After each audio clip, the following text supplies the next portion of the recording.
welcome to our electrical workshop. This is advanced, so hopefully you have some prior knowledge of electrical. You should know at least a little bit about what we're going to be talking about. If not, well, maybe you'll learn something new anyways. We'll also have like a basic session like Thursday after everything, so if you guys have nothing else to do, just hang out with us, it's fun. Okay. All right, next slide. Next slide. So we can start by introducing ourselves. Hi, I'm Ko. I'm the technical captain of the team 5940 Bread. I'm a senior on the team, which means that it's my last CCC. Sad. And I like cats. I don't have one though, but I want one. My name is Sarah. I'm the 1678 Hardware Electrical Sub-Team Lead. I am a junior, so class of 2027, and I was also the Fall Workshops Coordinator last year. Next slide. So we'll start by wire routing. Next slide, please. So we'll start with some few techniques. So we'll start with through the tube. So it's usually common for drive bases to use this technique because we have a bunch of right angled cross beams in drive bases, and you want to make the wire go or bridge that tube. So how you usually do that is you create a square cutout on the tube, and you heavily deburr that edge so that it's very rounded, and you can even put some a TPU grommets on it to make it not sharp, just to make sure that the wires don't get caught inside a tube, because it'll be really annoying to take out the wire and then redo all that. And yeah, so like I said, it's kind of a pain to do at first, but at the end you'll get a cleaner result, and it'll be more resistant to hits and stuff because it's all protected inside the tube. And we have an example here from our this year's robot. This is the pivot, and the pivot had a 1 inch round tube going through it, and it was convenient for us to run the wires for the end effector power. So this is one way we could use this technique. Next slide. And yeah, wire sheathing. So on our team, we mostly use two types of wire sheathing.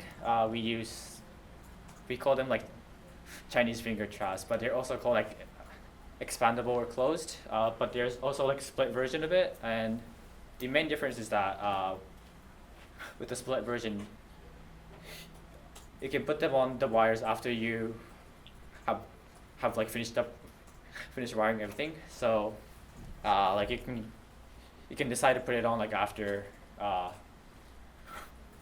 without disconnecting anything. And there are a bunch of other types of wire sheathing. This one's a hard plastic one. It's used for more heavy duty stuff. This will probably be more resistant to game piece drops and stuff. But we don't really like to use it because it's hard, so it's gonna have a tighter radius of bend. So that's one con. Next slide, please. And yeah, so on our robot for smaller gauge, for thin wires, we use these connectors called IDC. This stands for insulation displacement connectors. The huge benefit of these connectors is that to use these connectors, you don't have to strip them at all. So just cut it to length, stick into the connector, close the clamp, and then you're done. And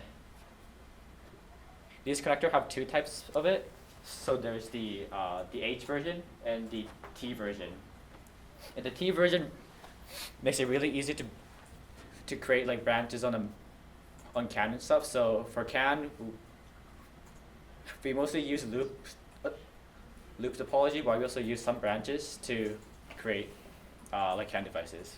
And we've been using this since 2023. Our last robot that went to Einstein, and we've been using them ever since.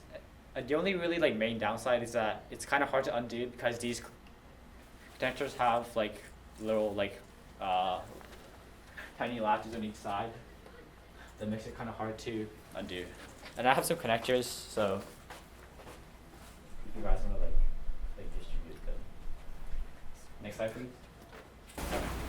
Yeah, so like I said, we do like for CAN loops, we do daisy chaining plus branching. So we mainly do a looping, so which means that we have a main like big loop of CAN devices all daisy chained together. But we also do like a tiny stubs of branches to create like branches. So here, this is a drive race for this year's off-season robot. As you can see, the CAN starts with the CANivore, and it's all daisy chained, all these motors. But for the CAN or the CAN coders, we do a little branch. Doesn't make it like easier to wire, and that just means that you don't have to have like 2 wires coming up to the swerve and down to the swerve. There's 1 pair of like CAN wire with the T connector, and that's just to make it easy to like wire and stuff. And for a branching, you also want to consider like how likely the mechanism will like get damaged, because the one benefit of a branching is that if that branch is broken or like damaged in any way, the other like whole branch is still, or not the branch, the whole loop is still intact and still like usable. So for intakes and stuff, we like to branch it because intake is a very like vulnerable mechanism. So we want to not daisy chain for that. And it's important to keep the branches like pretty short. The recommended like length is less than 1 foot. So just keep that in mind when you're wiring that. Yeah, question? Do you have to end cap any of your branches with resistance, or is... So if the branches are like pretty short, you don't need resistors, and it's if you add resistors to the end of the branches, that's gonna mess with your like overall resistance of the CAN loop. So it's not really recommended. That's why like you want to stay like within the 12-inch like recommendation. Next slide.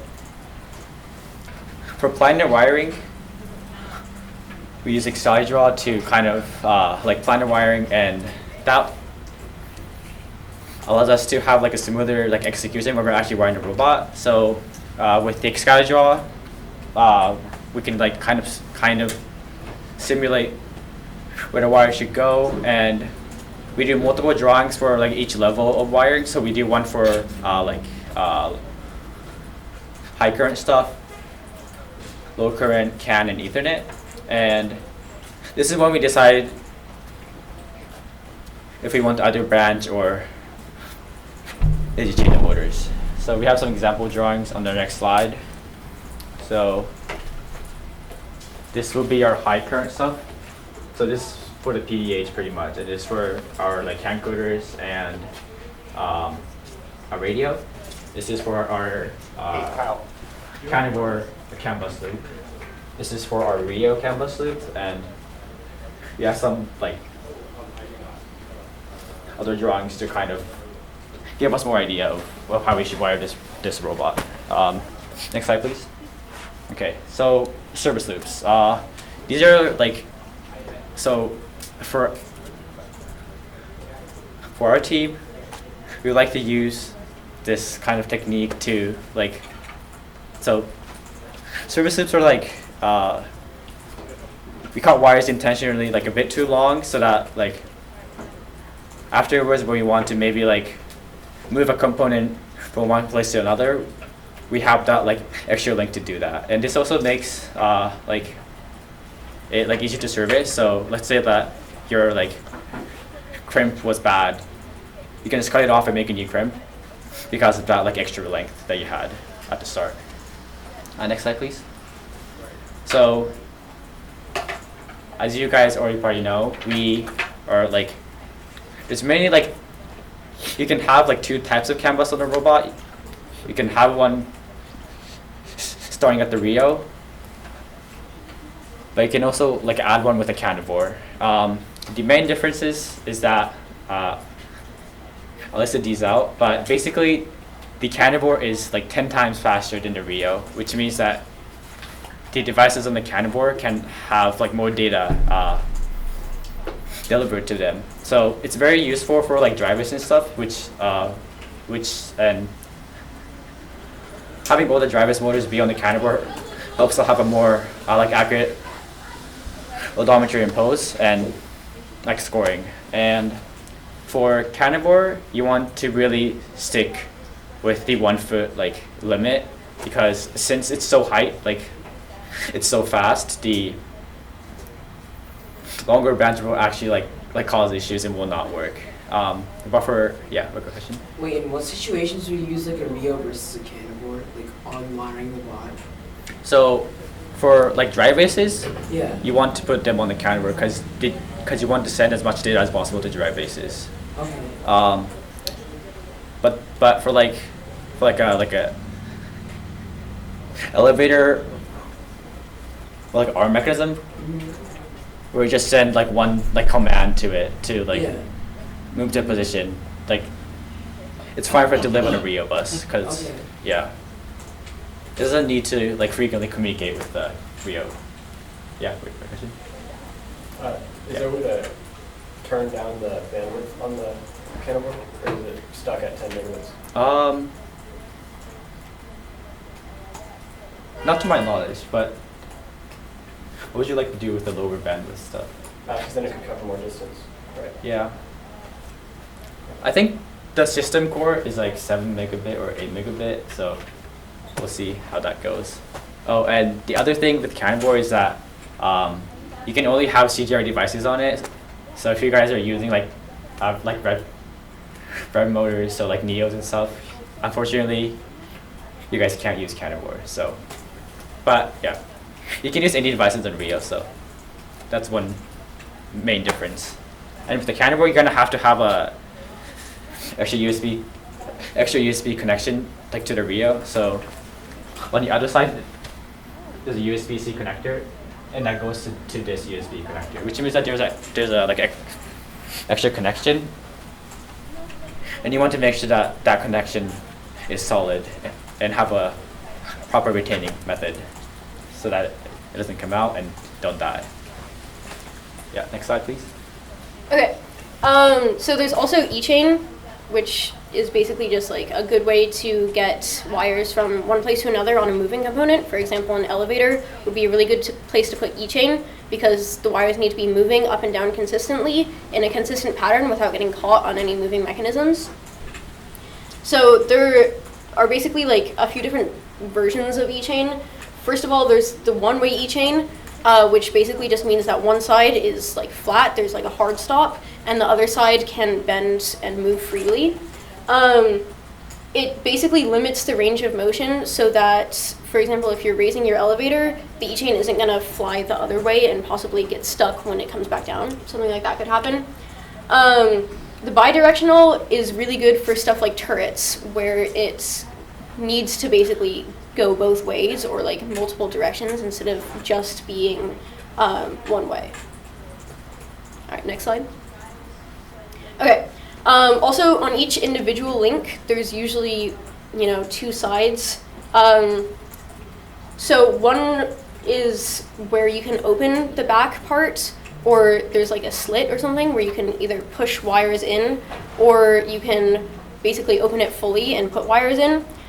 This is really useful in a lot of cases because it basically, like, if something breaks within the eChain, for example, for our robot, we had a pretty big issue last year at Champs in one of our finals matches where our eChain, like a CAN wire, just completely disconnected, and it was really hard to get to because we didn't have the eChain that opened in the back. So that's like something that could come up. However, the open backing can also have the possibility of wires like coming out, or if it comes unlatched when you don't want it to, then that could obviously cause issues. Usually some of them will have like a clicking mechanism, so it'll be like pretty secure, but there's always a chance. All right, next slide.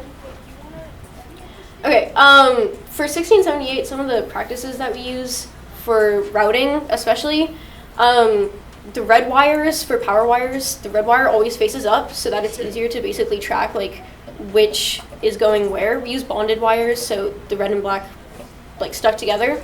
So it makes it easier to basically trace which wire is going to which component.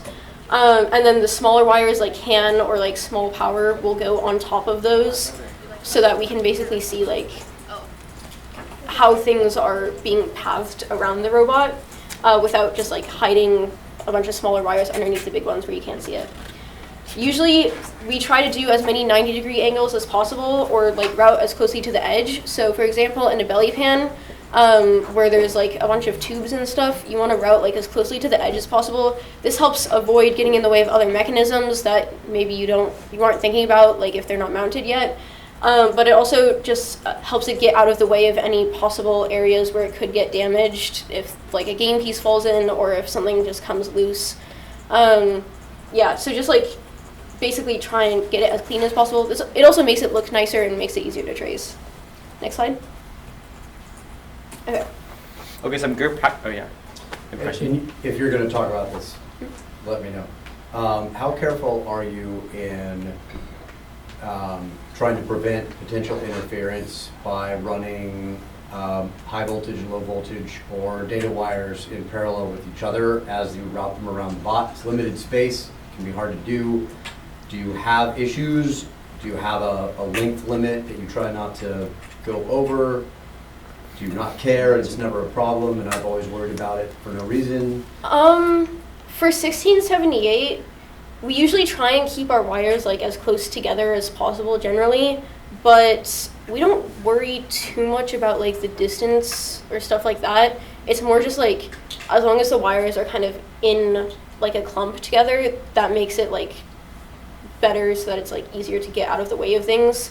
I don't think we've ever run into an issue where like our distance between components is too long because we don't really use Not that kind of distance. If you run high voltage line and then you run data along that wire, then the shielding is designed to prevent it as much as possible, but your high voltage can muddy up your data and create packet loss along your data lines and then slow down your overall system by having to send additional data.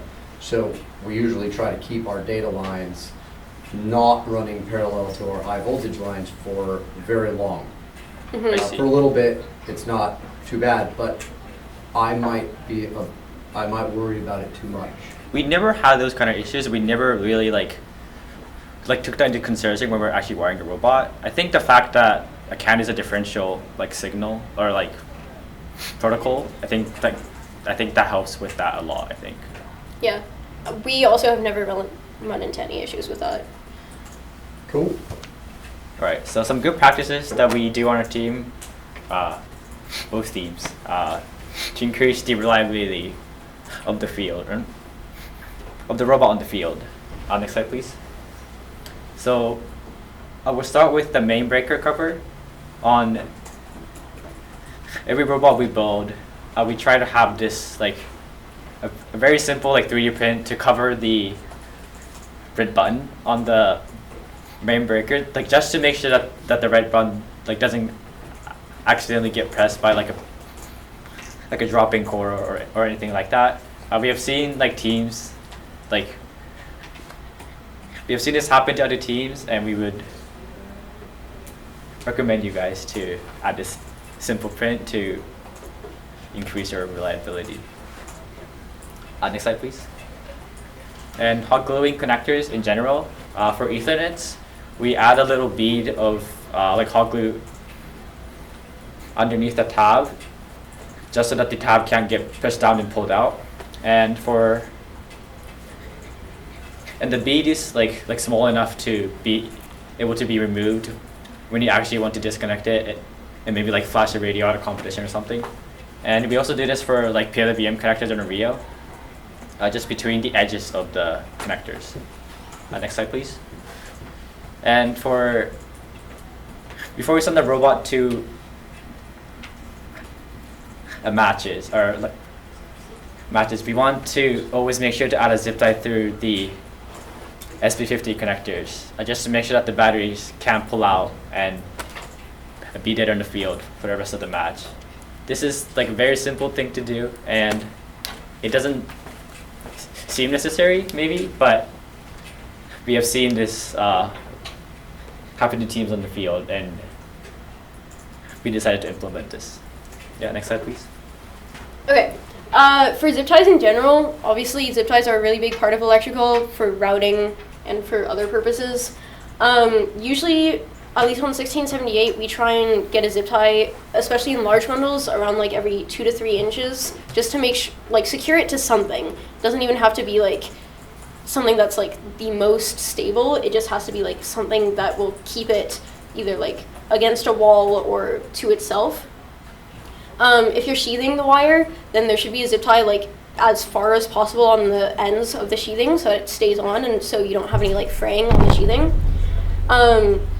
They should be zip tied to like stable structures, so like tubes, stuff that's not gonna move, not like shafts, obviously. And something that we use are these things, I don't know what they're actually called, but we call them castles, and they're basically just like a sticky thing. It has like VHB on the back, and you just peel it off, and then you can like stick it on a clean surface, and basically you can just put a zip tie through the holes in the castle and attach it like, and have like a steady structure that way if you don't have any like holes or anything to attach it to. They come off like pretty easily, but they can leave some residue. If you can, use holes, but if you just have like a flat sheet of metal, then these are pretty good. Next slide. Okay, so for batteries, it's really important that your batteries the battery leads don't fall off, obviously. So making sure that they're like properly secured is really important. For us, this is like a diagram of what we use. Basically, we have a bolt, and then we have 2 Nordlock washers, and then a nut. Basically, the Nordlock washers are, what they do is when you tighten them, they kind of like, they have like a glue that glues them together as you tighten them. So they're like really stable, and you can get them like really tight on there. So this has worked out pretty well for us. It's very secure, and we haven't had many issues with battery leads coming out in the past like year. And then obviously make sure that any exposed metal is E-taped, any exposed wire is E-taped. You don't want to get electrocuted. This one is not. Next slide. Okay, so I'm just going to go over quickly some things that you can do to prevent, diagnose, and solve issues that may come up on your robot. Next slide. So robot checks are a big thing for us. Basically, beginning of every team meeting, we go around to all of our robots and we just follow a list, like a checklist of everything that could possibly go wrong on the robot. So pull testing connectors, and I'll show you guys the list in a second. Pull testing connectors, making sure that there's no exposed wires, making sure there's no grounding, all of that stuff. And then before and after every match at comps, especially if there's like, especially if you're making any changes between matches, you want to do an e-check like when it gets back from the match, and then right before it goes to a match. Basically every single working robot that we have, we e-check it, even if it's not actively in use. It's still really useful to like know what's going on. Things can happen over time. And then yeah, I'll show you the checklist if you want to go to the next slide. So this is the checklist that we have. I'll just go over it really quick. Basically, pull testing any Anderson crimps, pull testing, making sure the Anderson crimps are zip tied together, pull testing all small wires, all wires at the Rio, CANivore, PDH, all that stuff. Anything that's ferrule crimps, power wires at the main breaker to make sure that they're not loose at all. Any like main power wires to like components, motors and stuff. And especially with the new Krakens, if you guys are using those, the ring terminals can come loose really easily, so make sure that you're torquing them correctly and that they're not coming loose. That's a big thing that we have to check for. Check and see if there's any wires that are like possibly in the way of mechanisms that are moving. So if there's any wires near your gears, make sure they're not interfering with it. Make sure that everything is like routed well and properly and away from moving mechanisms, especially on things like swerve modules. And then check for grounded frame, so basically just making sure that no power wires and no CAN wires are touching the metal of the robot or touching each other.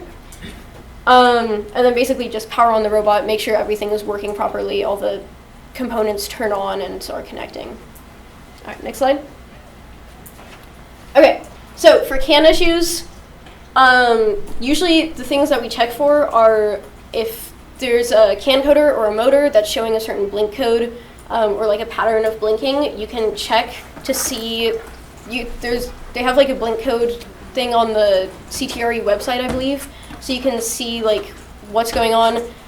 If it's like damaged hardware or something, it'll show you like a specific blink code for that, so it'll be easier to diagnose what's going on with that specific component.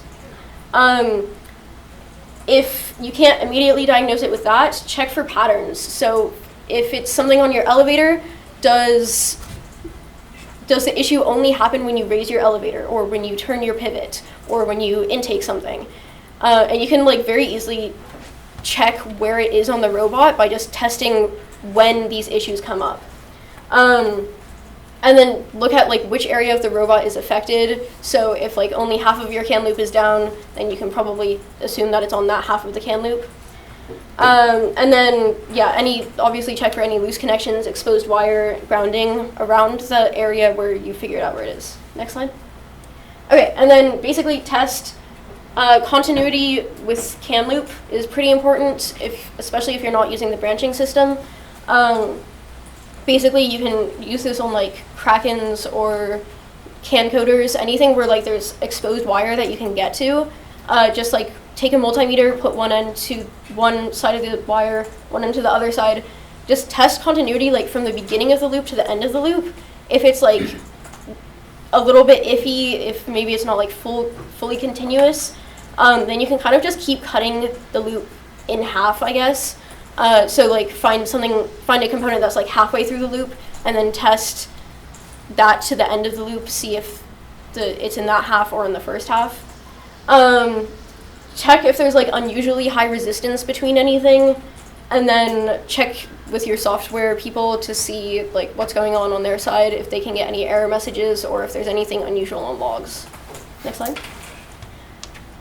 Okay. For fixing stuff, you always want to find, even if you're in like the biggest rush, you always want to find the root cause of the issue. Don't just Band-Aid fix it. And like actually solve it. You don't want to just like find something and slap some E-tape on it. If there is like an exposed wire that looks like it's fraying, figure out why that's happening, what it's rubbing against, and then fix the wire, fix whatever it's doing to get that way. And then just do it well the first time so that you don't have to go back and do it again and fix the same issue over and over again. And Also, most of the issues that you see on CAN is like, it's either like a loose connection, or you accidentally connected the green to the red, green to the yellow, or something very simple. So just like start with trying out the simplest solution first. So like, don't like just start disconnecting stuff, because just start with the simplest. Yeah, very often first. The best fix is the simplest one. Okay, next slide. So we'll go into power issues. So for power issues, you want to check for like loose connection, like I said before. So loose connection on the PDP, PDH, or like any power components. And you want to check for like on the wires, you want to check for like any damages, so like cuts or nicks or breaks. And if you do see some tiny like sliver of metal, or like insulation are coming off, just make sure you put like a E-tip around it or like a heat shrink over it and give it a proper treatment, and don't like put it off. Next slide, please. And to test like power issues, you can usually use the voltage like feature on the multimeter to check the voltage or something. So if like something's not getting powered, maybe the battery is like too low or like too dead, so you can check that with the multimeter. You can also check if the component is completely completely disconnected by doing a continuity check between the first or the continuity checks between the start and the end of the wire, and you can also check if something is like shorting, like basically like check for grounding. If it's shorted, you'll see it with a multimeter. Next slide, please. And for actually how to fix these issues, for bigger wires, don't like try to like solder it. Just replace the whole thing, because soldering is fine for smaller gauge wires, but when it gets to like 10 gauge or even like battery wires, it's not great to solder them. So just replace the whole thing when you can. Next slide, please. And yeah, like I said, like do things right the first time. Like when you're first wiring the robot, that's the easiest time to fix any potential issues. So just spend the extra minute or the extra effort to do things right the first time, because it's gonna be really annoying to go back to those mistakes and fix those later. So just please do things right the first time. You will, yeah, just do it right the first time. Next slide, please. Okay, so for those of you who don't know, we are getting a new control system in 2027 called the System Core. This is going to be a replacement for the Robo Rio. And 1678 is very lucky to be able to alpha test this. So I'm going to talk a little bit about like our experiences with it and what the differences are. Next slide. Okay, so the differences to the Robo Rio, the biggest thing for me is that it can run 5 CAN buses at once. It has 5 ports for CAN. It also has 4 USB ports, which means that in theory, if you wanted to plug in 4 CANivores, then you could run 9 CAN loops at once. I'm not saying that's a good idea, but it would be cool. It also has latching PWM ports, so instead of just the ones that are currently on the Robo Rio, where it has the pins, and if you don't hot glue it properly, then it's probably going to come out. These actually require like a special type of housing, and they latch in, so it's like really hard to pull them out unless you intentionally do. It also has like a touchscreen, and it shows like the statuses of each CAN bus and some other cool stuff that probably software cares about. But yeah, it's really cool. It's really interesting to be able to see the differences. There's a bunch more differences on the software side that I'm not really going to get into because I don't really know software. But yeah, okay, next slide. It's also much smaller, which is kind of nice. Yes, it's like maybe this big. Sorry, I looked down right when you said this big. Thank you. Yeah, it's just like a tiny little rectangle. Yeah. Okay, so the advantages over the Robo Rio, there's a lot of possibilities for CAN systems. The biggest thing something that 1678 was looking at was possibly running something where, for example, the entire drive base would be on one CAN system, and then we could do like the intakes on a different one, and then like an elevator on another one. And basically the advantage of this is like kind of similar to how branching works. Like if one thing goes down, then everything else will be completely fine. So for example, even if our entire intake system goes down, we'll still be able to use our elevator, use our climber. So like we can just still like go to the end game, and it won't just completely ruin our match. We'll still be able to do stuff, which is like a really big advantage and could possibly like change a whole lot of stuff for like FRC as a whole.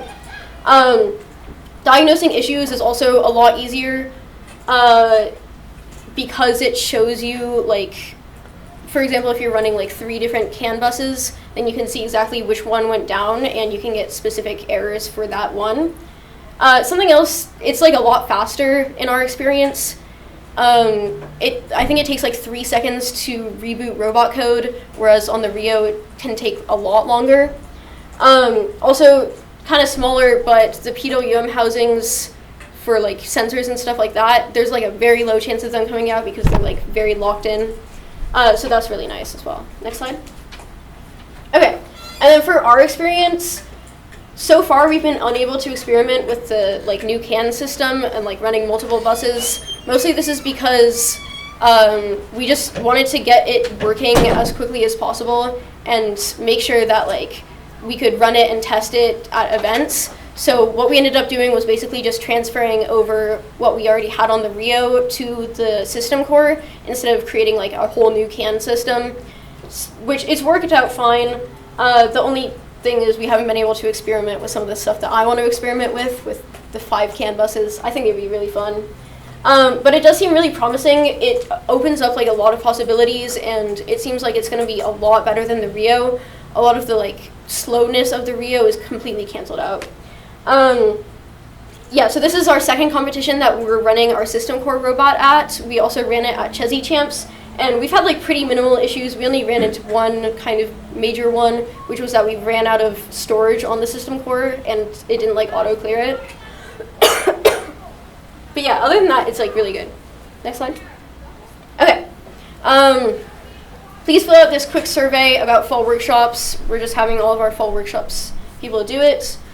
Should only take a few minutes.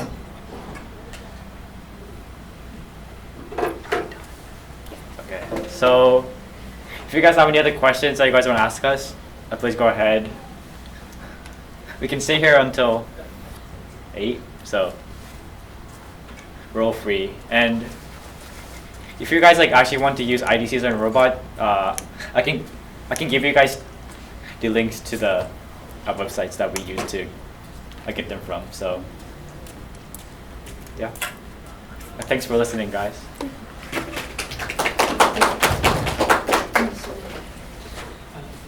Unrelated question. What's with the next slide thing? What is Oh, so got that's voice controls? Oh, is that yeah. that? Wait. So we're basically recording it, so this audio file will be like synced up to a slideshow. So we just say it out loud. He changes It's the for him slides. to, like- He's changing it. Yeah. Okay. Yeah. That makes Yeah. more sense. Very sophisticated Android over here. Yeah. I thought you had a voice control system. I was like, Yeah, I wish. I didn't see like a USB on your computer. I was like, Where do you get your IDC connectors from? I can send you the link. Yeah. I gotta keep this running. We mostly buy them from like Chinese websites, like Alibaba. I've heard of them. Yeah. You can buy them from like Amazon, but they're really good. Okay. They're like a bunch. Thank you everyone for coming. Can we keep the connector? I don't know. Can they keep the connector? Yeah, sure.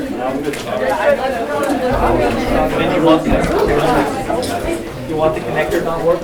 Hi, so you were electrical lead for system? Yes. Awesome, hi, I'm the technical lead for system one. Oh, awesome. Nice to meet you. So about your 5 canvases thing, so like we run our I mean, if you're full hard enough, oh my god, we run our